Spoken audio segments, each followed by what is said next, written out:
back, ladies and gentlemen, to our coverage of this very crucial Oil Baron game between the Ft.McMurray Oil Barons and the Olds Grizzlies. Ft.McMurray were not to make a win of it tonight. They would be in very big danger of going down in 5 games. Our expert commentary again by Ken Flaherty and play-by-play by our exciting and always colorful Rob Kerr.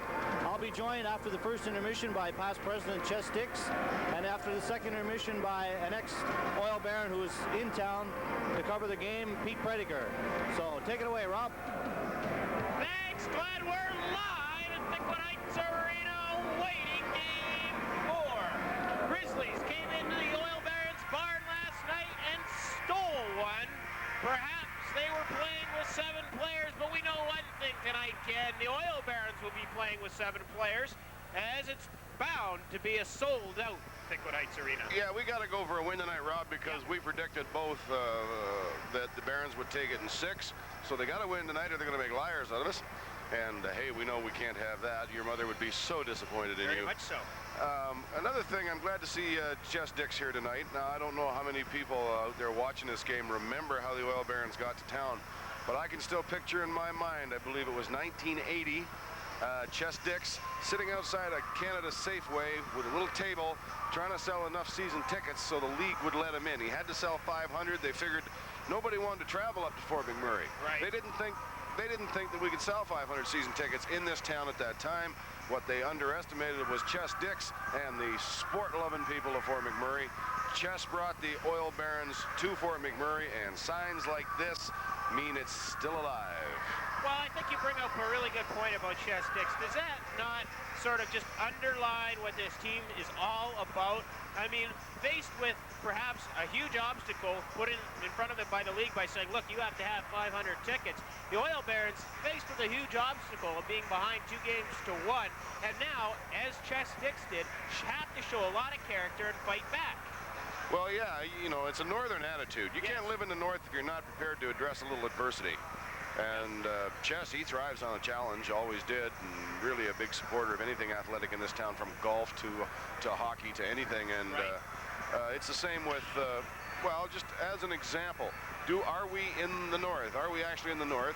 Our kids were eligible to go to the Arctic Winter Games because it's anybody who is north of the 57th parallel of latitude. So yeah, we are recognized as being in the north. Big game tonight. Both teams have to come out. They have to, I think, sort of set the tone now. I think it's going to be twice as difficult for the Grizzlies to come out here tonight. Their backs are not against the wall. The Oil Barons have always played well this playoff when their backs are against the wall. Now, I know Coach Radgow and Gates Genero do not like that. They just as soon see them come out, take the game, or take the series of 4 games, but the Oil Barons seem to like this adversity.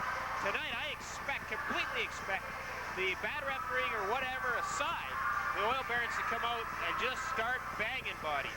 Well, there's just a shot of Jim Otteson, who is now the referee for this evening's game, and Jim is fairly consistent. This is playoff hockey, and I think that Mike Rebus forgot that last night. I know I'm being gentler tonight than I was last night, but I've had the overnight to calm down.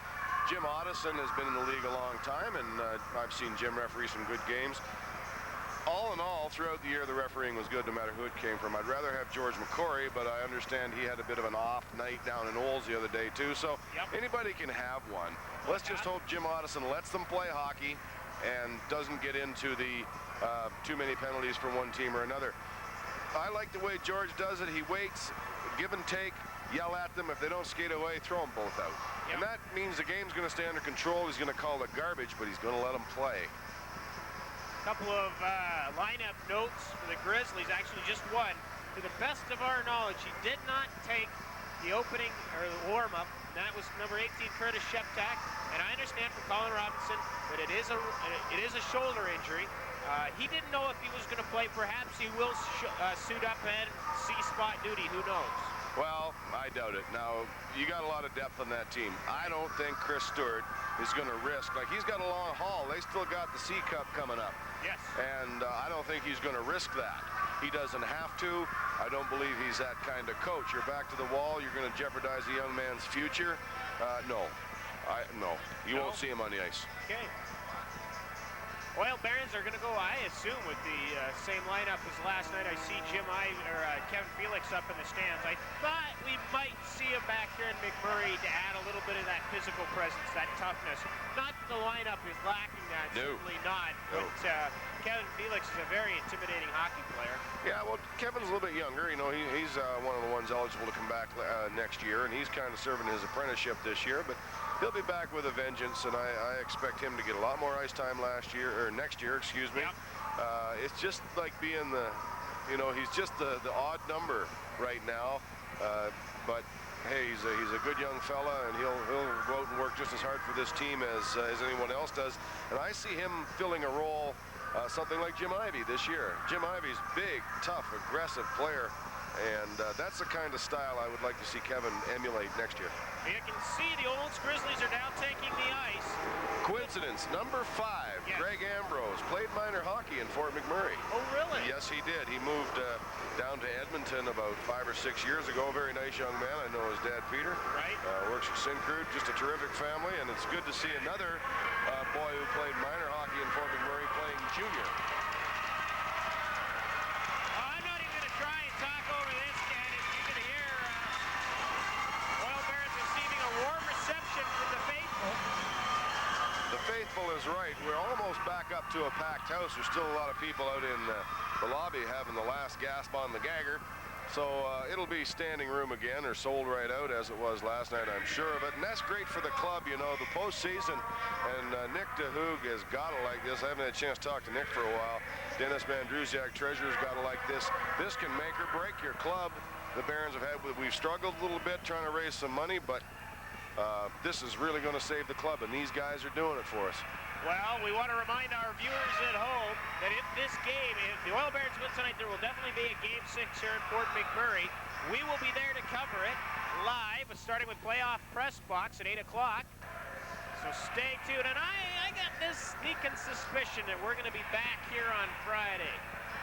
Of course we are. Okay. I don't like the word if. Think positive. Let's say positive for the Oil Barons when they win tonight. We will be back here for Game 6 and watch them wrap it up. They got to go down to Olds and win one there. They can do that. They've done it. And that'll equal all the losses. When the Barons are done, they can equal all the losses that Olds had all year. Yeah, and that's a very interesting point. For the Oil Barons to win this series, they have to beat the Grizzlies 4 times. The Grizzlies only lost 4 times during the regular season. You know, it's going to come down to who's got the bigger heart. That's what it's all about. Yeah. You know, we got a couple of rookie coaches. Chris Stewart maybe a little bit more experienced, but there's no flies on our guys. And as far as heart go, both teams match up pretty good. It's going to come down to, boy, just 2 great clubs. What a great series. What a great year for the AJHL. Really is. Sure is. Marty Nack's here, of course, tonight, as usual. As usual. Our blue-collar president. Oh, isn't he? And just a great guy. Really done a lot of good things for the league, and still working to change the league in a direction to cultivate players or develop players for educational opportunities.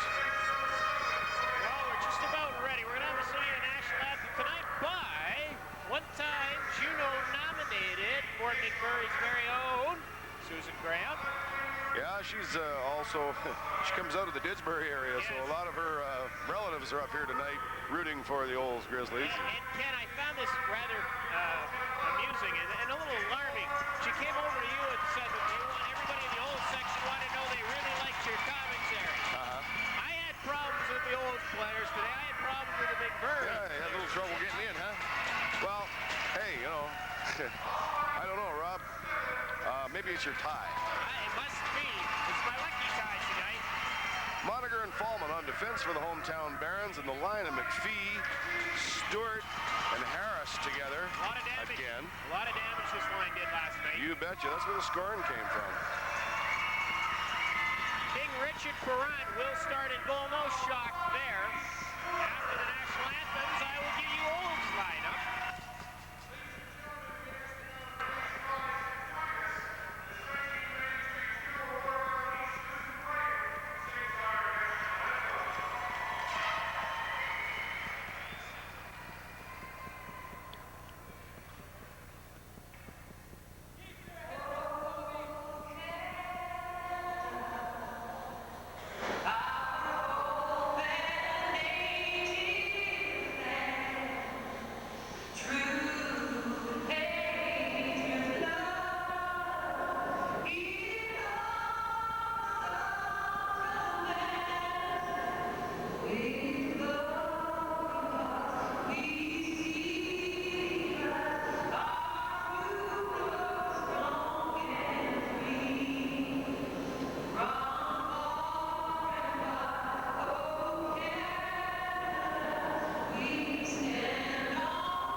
Grizzlies in net, number 31, Ian Perkins back on the blue line. Chad Starock and number 7, Clayton up front. Casson Masters, who played a heck of a hockey game last night, centers John Pozar and number 77, Joe Murphy. Now, interesting note, Ken, Sheptak started on this line last night.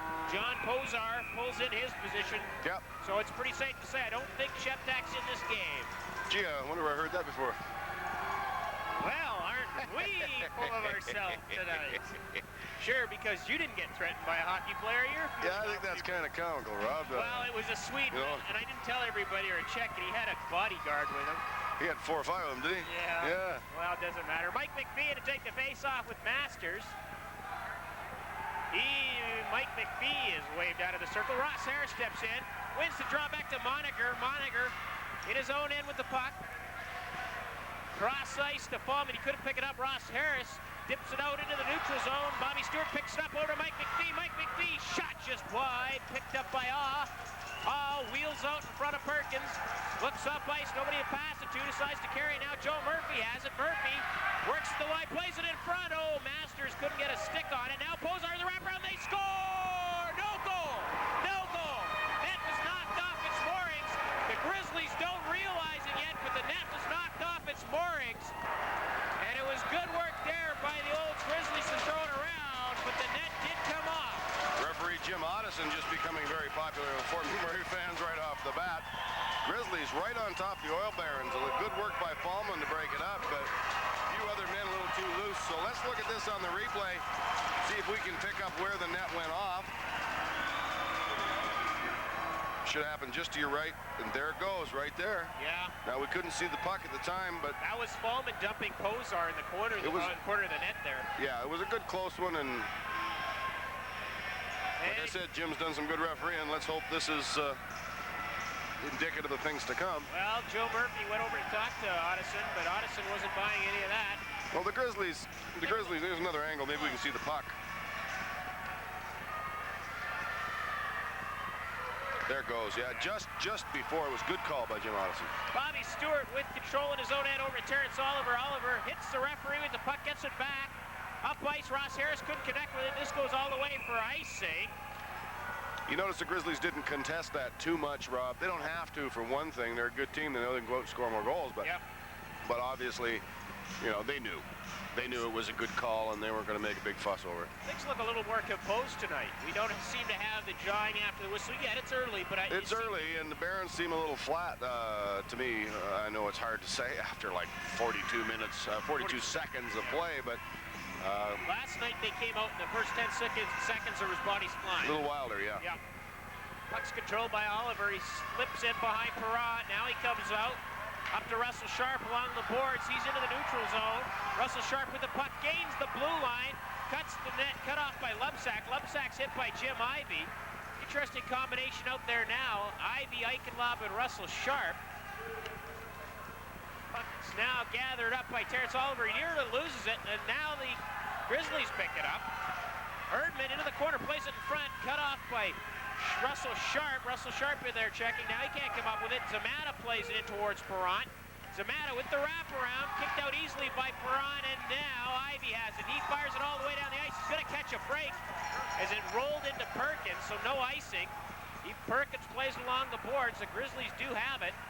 That's Erdman. He plays around his net, and after it now is McPatrick. You can't come up with it. Russell Sharp in there as well, and here comes Tatar. Tatar up ice to Lubsack. Lubsack shot just wide. Kept in by Tyler Graham at the point. Graham looking for someone to pass to into the corner. Can't come up with anybody. Now Romanchuk's after it. Romanchuk gathers it up, plays it along the boards into the neutral zone, and the Grizzlies fire it all the way back in. Richard Perrott stops it, leaves it for Chris Phillips. Phillips plays it off the boards. Grizzlies do keep it in. That's Scovera after it now. Scovera loses it to Kothhammer. Kothhammer just flips it out in the neutral zone. Both teams trying to make changes now as Romanchuk, almost gave it up to Tyler Graham. Romanchuk gets it back.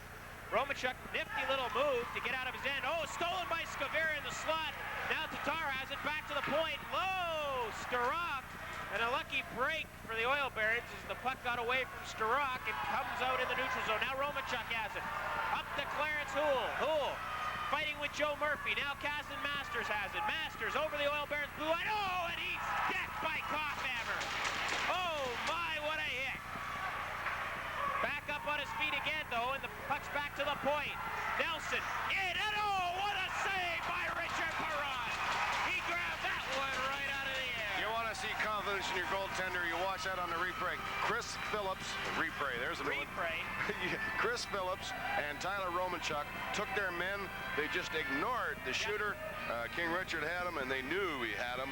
They just gave him one lane to shoot in. Richard had it all blocked off and shut down. Watch on the replay how these two defensemen very intelligently take out the dangerous men right there. Yep. And let Richard have the room to handle that. A big hit on Casson Masters by Koffhammer earlier on, and the Oil Barons are back to the body. John Pozar with the puck in the neutral zone, knocked down. Moniger gathers it up, and the Oil Barons break out. Moniger with McPhee, 2-on-2. Now everybody catches up. Moniger into the slot, nobody there. Nelson ties up his man. Now Moniger fighting after it. Pozar with it.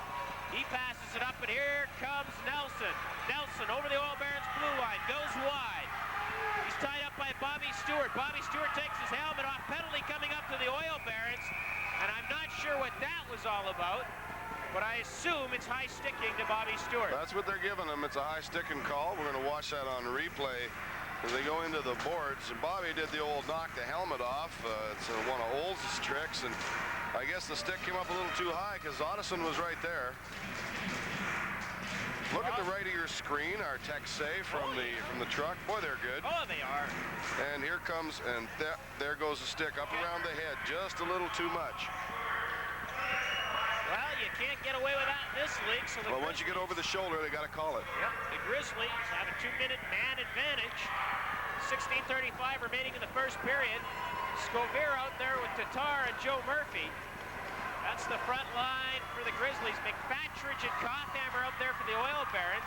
Joe Murphy controls it. He passes it back to Clay Aw. Clay Aw behind Perkins. Now he's going to take a minute to set up, let his guys get ready, and here comes Aw. Aw up to Scoville. Scoville with it in the neutral zone. He sidesteps a check. Good work by the Barons as they hem up the Grizzlies in the neutral zone. Finally, the Grizzlies penetrate, and Richard Perron stops it behind his net. He loses it to Joe Murphy. Now Scoville has it. Scoville in the corner to the left of Perron. Back to the point to Aw. Back to Scoville. Back to Aw with some traffic in front. Back to Scoville. Scoville tries to pass it in front. It was knocked down by Bomback. Now Tatar has it. Tatar spins in behind Perron, and the net comes off. And the Grizzlies are complaining that the Oil Barons did that on purpose. Well, Bomback did have his hand on the one post, and he may have pulled it because that's the way it looked when it come off. Now, fortunately for him, Richard Perron was in between him and Jim Otteson, so Jim couldn't get a really good look at that. And the Grizzlies might actually have a point there. You know, well, I mean, I'm supposed to be the biased homer here, and I am, but... Yeah, I keep getting trouble because I'm not. It was a one good of those move. things that happens we've seen all year in Thickwood Heights Arena. You hate it when it's done to you, but you like it when you get away with it. Sometimes isn't hockey a funny game? Oh, huh? it's weird. Yeah, you got guys out there like the one taking the face off for Olds right now against McPhee is Scoville. Yeah. And you hate him when he's against you, but they got to keep an eye on him. That kid finds open ice, like I said earlier. Tatar back to the point. Tatar with the return pass. Broken up neatly by Ross Harris, looking for Mike McPhee. Harris falls. Olds gathers the puck back up. A minute left in the penalty to Stewart. Harris steals the puck. Harris on a breakaway. Harris in all alone, falling down. No goal. Okay. I think Harris ought to check the skates. Looks like he's losing an edge.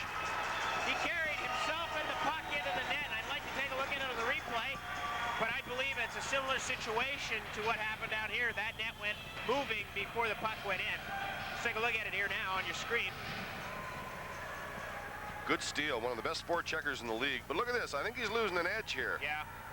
Perkins either he's lost some rivets or he stepped on something, and because he fell twice on that shift. He's off the ice now, and I'm sure Colin Robinson's going to be checking that out for him. Isn't it funny? Colin Robinson was talking about that in playoff press box. Well, there's so much that can go wrong. You know, the rivets go out of your skates, they can happen just like that. Like that. Romanchuk falls down. Fortunately for him, the Olds can't quickly capitalize on it.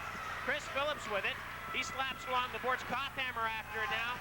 Kothhammer can't get it by Masters, but McFasherich can with 35 seconds remaining in the penalty to Stewart. Puck's left for Heisted. Heisted behind his net. Starts out. Pass up now. He gets it up to Erdman. Erdman loses to Kothhammer, but Nelson covering. Nelson just slashes it into the Oil Barons' end. Can't quite keep it in was Heisted, so that should about do it for the penalty to Stewart with 10 seconds remaining. McFasherich, he lays a hit into Nelson, and he does manage to come up with the puck. Now, Russell Sharp steals the puck in behind Perkins. And he's bodied along the boards, and the Grizzlies come up with it. Bobby Stewart's out. Oh, and Bobby Stewart nearly decks Zamata. Now Jim Ivey takes his man off the puck. Weak shot into Braun. He'll cover it and let his team make a change. And that's the right thing to do. And that was just great penalty killing by the Oil Barons there. Good scoring opportunity by Ross Harris. And we were talking about that last night, Rob, how that fella can just break up the pass, steal the puck on you. He's a tremendous forechecker. Great talent there. One thing, too, I thought that the Grizzlies had done really well last night was break up the play in the neutral zone. And I thought the Oil Barons did a good job on that penalty killing there. Yeah. Doing the same thing. Put traffic in there. Play a little scrappy right now, but the Barons seem to be going more physical tonight, and yeah, a little bit more control. Perron forced to glove the puck. Little shot there by Kevin McDonald to Fallman. Perhaps trying to get under his skin. Fallman not at least bit interested right now. Fallman playing very well. I see number 14 Kirkpatrick back out tonight. He was thrown out last night's game with a high stick. Yeah, accidentally on Jim Ivey, but you have to have control of your equipment. That's right. Fallman, oh, dangerous pass in front. Shot from the point, and King Richard is there. As Goey got a shot from the point. Now Fallman and McDonald have words. And that's all it's going to be, is words. Linesmen were quick to get in there before it got too developed. But watch how this develops here as the Grizzlies get, well, you could call it a scoring opportunity, except for this, the glove of King Richard. Perhaps that shot walk softly, carry a big glove. Wide. A little bit wide. Eichenlob after the puck, plays it high off the glass, all the way down to Grizzly country, and that goes for icing, so they'll bring it back and have another face-off to the right of Parent. Yeah, and Richard seems to be right on the ball tonight. He's not taking any chances on anything. Yeah, that shot was a little wide, but Richard watches the play very closely. He reads it well. Like, I think eventually, when Richard's done playing hockey, he'll make a tremendous coach, because he knows when things are in control. Or a talk show host, yeah, or a comedian. Oh, that's right. He's or a hitman, one of the two. He can do it all. Oliver shoots it in behind his net. Russell Sharp back to pick it up. Russell Sharp back to Terrence Oliver. Oliver looks up ice, hits Eichenlob with a pass. Can't quite get it out of his end. Now he does. Up to Kothhammer. Kothhammer with some room. Dumps it into Oles territory. He's rejected. Now Oliver has it. He unloads a high shot over top of Perkins. Russell Sharp in forechecking. Can't come up with it. Good work by Eichenlob as he comes up with it. Russell Sharp, Ivey, and Eichenlob. Eichenlob behind the place. Might be hurt. He's back in the play now. Bomback gathers up the puck. Bomback gets it to Jim Ivey. Jim Ivey tries to carry it out. Can't. Good work by the Grizzlies to keep it in now. Bomback will get it out. Up to Eichenlob looking for Ivey for a pass. Ivey couldn't get it, and I believe we had too many men on the ice. That's exactly what happened. They fired the puck right towards the Grizzly bench, and a Grizzly player touched it as they were making a hot change. And that amounts to too many men on the ice. That's what you were looking for last night. Yeah. And that was the difference between the one you were asking about last night, Rob, was this time they touched it. Okay. Yeah. Anyway, we got a shot of it here now. I think it's going to be pretty hard to tell here because I think it was more of a pass by Eichenlob, but he was just fortunate it went through Ivey's skates. Yeah, they didn't intentionally shoot it over there, no, but Grizzly player shouldn't have touched it. Nonetheless, bench minor to the Grizzlies for too many men on the ice. Oil Barons will have the 2-minute power play going. Romanchuk with the puck, over to Bobby Stewart. Sidesteps a check by Tyler Graham, but Graham does manage to gather it up. And this is where the Barons were a little weak last night, and that was getting the power play going, cracking the defense and the excellent penalty killing by the Oles Grizzlies. Let's see if they can do it tonight. They've got to quarterback it from the point, yes, but they got to create some traffic in front of Perkins. How's this for depth? They've got John Pozar serving the penalty. They're one of their frontline wingers, so this is a team with some depth. Bobby Stewart with the puck. Looking to get something going, plays it into Ross Harris. Ross Harris over the blue line. Back to Romanchuk at the point, back to Ross Harris. Now they set up to Romanchuk. Nice pick by Harris. Romanchuk in front, slashed at there by Bobby Stewart, but he couldn't get it on net. Romanchuk with the puck in the corner now. Plays it into Mike McPhee. Mike McPhee behind the net now. Back to Romanchuk. Romanchuk shot on! Kicked out by Perkins. McPhee after now. Bobby Stewart has it, and the Grizzlies will clear it. All the way back down to Perron with 1:15 remaining. And this is the best the power plays looked at home so far, I think, is a safe assumption. Anyway, Moniger has it. Waiting for the Barons to get set up. Houle has it. Houle's out there now. Houle has it now. There we go. Clarence Houle carries it in. Stops in the corner. Plays it back along the boards to Mike McPhee. Mike McPhee tries to get it to Moniger. He's taken out of the play neatly by Tatar. And here come the Grizzlies.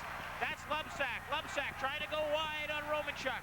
Good work by Romanchuk as he rides Lubsack off the puck. Now Lubsack and Moniger having words. Harris up the boards to Houle. Now Harris is checked by Joe Murphy, and he kills some more time on the clock with 30 seconds remaining in the bench minor. Romanchuk with the puck. He's stripped to the puck by Scovera. Scovera breaks in. Caphammer takes his legs out. Nullifies any opportunity there. Now Romanchuk has it. Romanchuk to McFatridge. McFatridge stripped by Scovera. Moniger off the boards. That'll do it pretty much for the Oil Barons power play. Scovera is everywhere. Into the slot, kicked out easily by Perrott. Now the Oil Barons seem to be keying in a little bit on Scovera as McFatridge pushed him. McFatridge with the puck as the penalty's over. Jean Posar's back out on the ice. Oliver plays it off the boards. That skitters all the way into Ian Perkins, and he leaves it for play off. All with the puck. Up the ice, and this one skitters all the way to Richard Perrott. Perrott leaves it there for Bombach. Bombach's up to Aiken. Aiken can't slash. This is pretty much the Spitfire line as A.J. Aiken and Brad Mueller are out there. Puck's kept in by Heistad. His shot kicked out easily by Richard Perrott. Mueller plays it around the boards. After now is Terrence Oliver. Good work by the Grizzlies to hem the mob in. Oliver off the boards to Mueller. Mueller can't get to it. Nelson does. Deflected in front just wide. Nets off the moorings again, but Perron will fix that. Mueller does manage to get it by Nelson. And Heistad retreats into his own end to pick up the puck. Heistad behind his net now. Sets up. Long lead pass for Erdman. Erdman. His pass goes too far. And it dribbles in behind Richard Perron. Picking it up there is Bombach. Bombach up the boards. Can't get it to anybody. Now Terrence Oliver slashes at it. This is going to go all the way for icing, and perhaps that's what the Oil Barons need. Yeah, they weren't getting the breaks there. The Grizzlies on the penalty killing shut down the neutral zone and then literally dominated the Barons. They had a rough time getting out of their own end. They took center ice away from them. And when you get that, the veteran Oliver, he saw it. When you have that happening, ice the puck. Yep. When in doubt, ice it out. I agree with that. 10:02 remaining in the first period. Shots even up at 4. Score even up at nothing. Game 4. Grizzlies lead the series 2-1. Many pundits did not pick this one to go much past 4 or 5, Ken. I think it's going to go 6. I still do. Ivan Prediger said 7. We'll see. There's a man that knows hockey. Nobody knows it better than Ivan. Shot on by Joe Murphy. Handled easily by Perron. Bobby Stewart after it now, trying to get around Lubsack. He does, but he's cut off there, and here come the Grizzlies. Joe Murphy with the puck. Murphy, up ice, D'Ambrose. Shot on by Murphy, and Perrott. Johnny on the spot, corrals that one. No doubt about it, Richard really on his game tonight and getting lots of chances to get tested. Yep. Being outshot again, which was the same story last night, and that works for Richard. He thrives on the work, and he likes the shots, fortunately.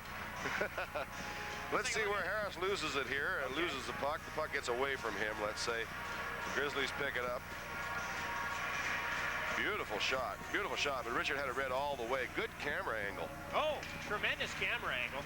Good work, as usual, by all of our great ABC TV 10 volunteers, including those guys in the truck who we just can't give enough credit to. Although we try, we just never seem to hear enough about it. Koffhammer with the puck. He's in the face-off circle with Scovera. He wins it to Romanchuk. Romanchuk looks up ice. He hits Clarence Houle with it. Now Koffhammer has it. Koffhammer cross ice to McFatridge. He couldn't touch it. McFatridge for Clarence Houle. Clarence Houle behind the net, out in front to Koffhammer. He's tied up by 2 Grizzlies, and here come the Grizzlies. That's Graham with the puck. Graham makes a move at the line. Stripped to the puck by Romanchuk. Gets it back. Now McFatridge has it. McFatridge in the corner. He's checked by Scovera. Now Graham has it. Graham cross ice to Starak. Starak flips it in behind Perron. Scovera one-hands it to Tyler Graham. Graham in front. Nobody there. McFatridge breaks out. Good work by Phillips as he knocked out Clay all behind the plate. Gave McFatridge a chance. Oh, and Phillips almost converted it. Smart play by Chris Phillips. The puck's now in the neutral zone. Knocked down there by Scovera. Scovera with the puck. Makes a move. This guy can wheel. Fallman has it. Fallman cross ice to Chris Phillips. Phillips looks for someone to pass to. To Eichenlob now. Eichenlob leaves it for Koffhammer. That's broken up by Erdman. And now the Grizzlies wanting to make some changes. Pardon me, the Oil Barons wanting to make some changes. Dump it in. Fallman has it. Up to Eichenlob, up to Sharp. No problem there for the Grizzlies, and here comes Kirkpatrick. He's offside as he tries to break it all alone, and Scovera with some great wheels up there. Yeah, I can tell you, you gotta keep somebody on him. Eichenlob had him fairly well checked. Every time I watch that young Chris Phillips, I gotta keep reminding myself that this is a rookie. He is in this game to the full extent. He is playing beyond his years. Did you see that play where he knocked down Clay off and then took his place? You betcha. Got into the aggression, the offensive side of the play, and that's just tremendous for a 16-year-old. Heads up hockey. That's the Spitfire line out there now. Fallman with the puck up to Mueller. Mueller after the puck. He's in a race with Lubsack. Lubsack does get to it first, and the Grizzlies try and clear. This is Lubsack with the puck. Into the neutral zone. Cut off by Curtis Gemmel. Gemmel, he's hit but manages to stay up. A.J. Aiken has a stick held by Erdman. So the Oil Barons do lose the puck. Shot on Perron. Blocker save easily handled as Zamata slaps it in behind Perron. Moniger with the puck. Moniger gets it to Steve. Plays it into the Grizzly zone. Now the Oil Barons blitz as Gemmel's in there. Aiken as well. Aiken can't come up with it, and the puck rolls out into the neutral zone. Over the red line come the Grizzlies. That's Heistad. Shot on. Just wide, and he heard that whistle. That's just another game they're playing. Yeah, well, Marin's, the little Spitfire line, really doing a good job, working extremely hard, as they usually do. And I was just thinking that there's a couple of young players here that deserve, and they are probably going to turn out to be team leaders next year. I would like to see them wear some letters early in the year. Chris Phillips is one of them. I could see him being one of the younger, if not the youngest, captains. So he was an assistant captain for a while this year. They moved it around quite a bit, but a lot of composure in that young man. And another one, Mueller. Yes, Brad Mueller. Jason Bombach with the puck. Gets it over to Bobby Stewart. Bobby Stewart has some problems controlling it. Now John Pozar in there forechecking. Does manage to get it in front. Oh, corralled by Richard Perron. Good play by John Poser as he was looking for Murphy and, Joe Murphy in front. As we have some pushing and shoving between Ross Harris and Masters. Yeah, but that's not going to come to anything. If you watch that play, you would notice that when Richard made the dive, the Grizzlies made no attempt to torment him or harass him or anything. You can take a look at it here. They just, okay, Richard's got it. That's enough out of the way, and they stop. There's no garbage. A little poke at the glove, maybe, just in case it was loose, but nothing serious. Puck goes over Nelson's head. He retreats back to his blue line to get it, and Harris falls down again. And I have to concur with you. Yeah, check those skates. Yeah. Check those skates. I don't think that he got quite the edge on those that he's used to. And that could be all it takes. The way that boy wheels, he goes right over like a motorcycle on a turn. And you got to have lots of edge there. 7:07 remaining in the first period. 6-5, the Grizzlies out shooting the Oil Barons. Good crowd on hand, and it looks like second night in a row that it's sign maker night. All kinds of signs up, and I see the Oil Barons put one up on the boards by Perron. We'll talk about that in a minute. Bobby Stewart slaps it into Perkins. Now Nelson has it. Nelson behind his goalie. Stops, waits, and now gets set up. We got a penalty coming up to the Oil Barons. I didn't see what happened there. The Grizzlies fire in. Richard Perron stops it. There'll be a whistle. Smart play by the Grizzlies as they'll get a face-off the Oil Barons in. We'll have to wait and see what the call is. It's a high sticking call. Bobby Stewart again. Bob Stewart going off, and he had the stick knocked out of his hands earlier on in the play, so it must have happened around that time, but Bob Stewart gone with the high stick. Much quieter game tonight, Jay. See what our replay guys do for us. Watch the extreme right of your screen. There it is, okay. yeah. A little retaliatory, perhaps? Could have been. Scovira, Murphy, and Tatar out there. Back on the point, Clay with Starak. Kothhammer, Romanchuk, McFatridge, and Phillips out there to kill the penalty. Romanchuk gets it, fires it all the way down the ice. Starak after it, he's being shadowed by McFatridge. Starak now sets up.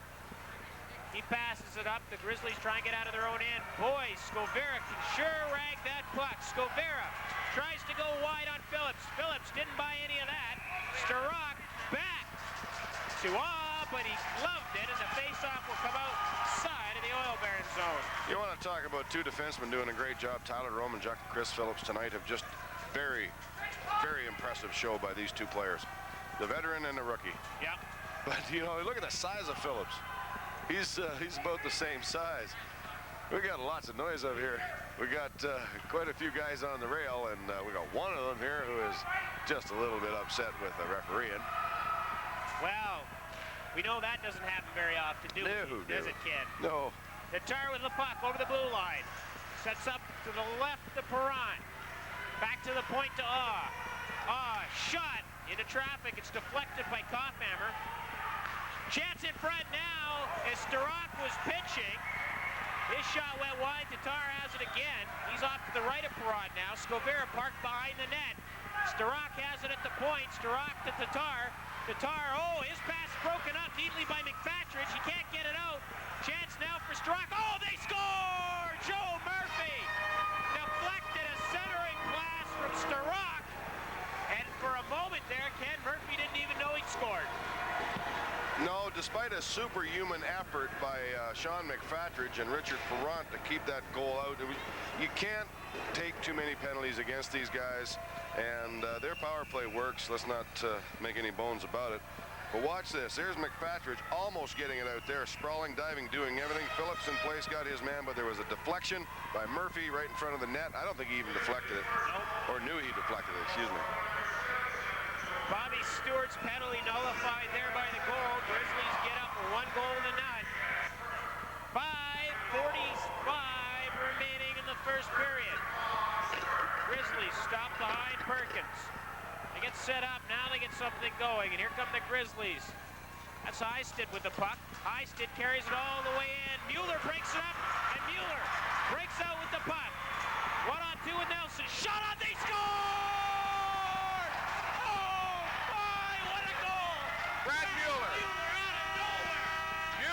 This capacity crowd to their feet like only he can do. But where did that come from?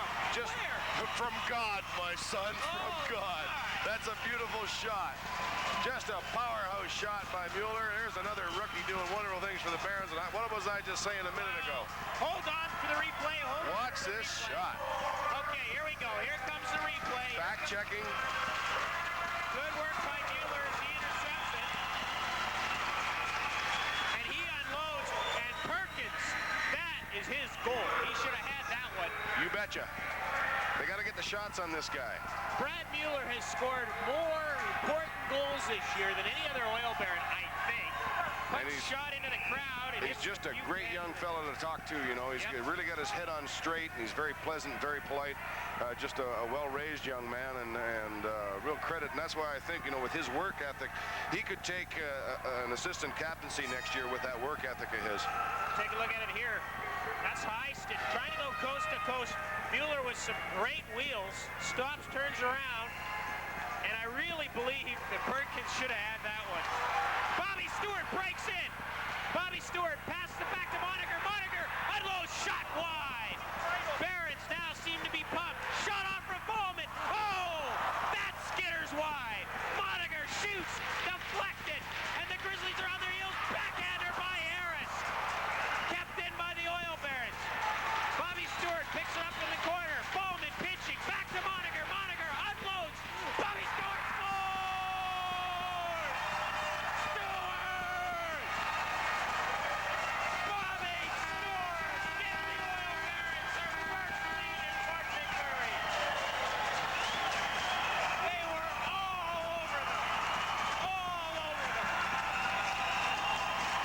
McMurray saying earlier about Brett Moniger, you know, he puts him in there and he plays the percentage and he goes for the deflection.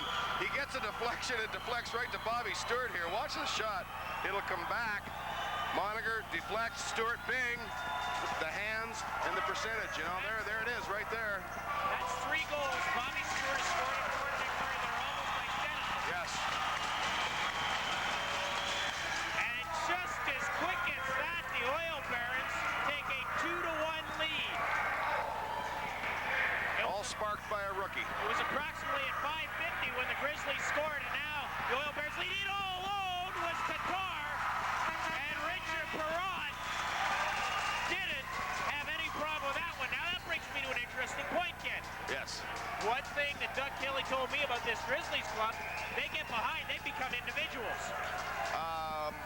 I heard Doug say that, and yeah, I have to agree. Well, let's see if we can get them a little bit more behind the 8 ball. Richard Perron doing his daily duties, but let's see if they can get a little bit more behind the 8 ball. One more goal would really upset things. Those are coincidental minors happening right now. Okay.